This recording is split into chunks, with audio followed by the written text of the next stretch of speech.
Have you ever looked at a modern aircraft carrier and noticed something a little off? The main runway isn't straight. It's canted off to the side at a slight angle. But that simple slant is one of the most brilliant and life-saving innovations in naval history. So why do these floating airfields have angled flight decks? To really get it, let's hop in a time machine back to the era of World War II and the Korean War.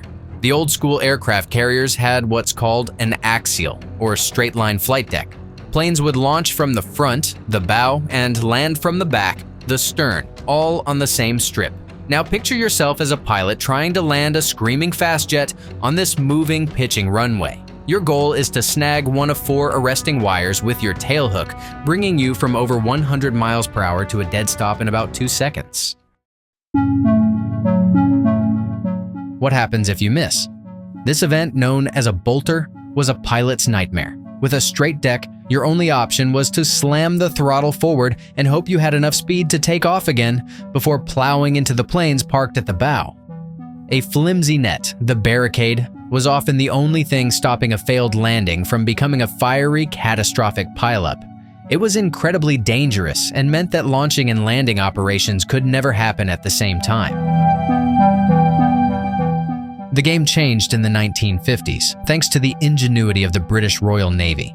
A senior officer, Captain Dennis Cambell, conceived of the angled flight deck. The idea was elegantly simple. What if we angled the landing area a few degrees off the ship's centerline? This one change solved the bolter problem almost overnight. With an angled deck, if a pilot misses the arresting wires, there's nothing in front of them but open ocean. They can simply firewall the engines and climb away safely, circling around for another attempt. The risk of crashing into parked aircraft during a landing was virtually eliminated.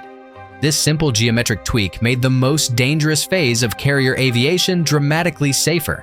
But safety was only half the story.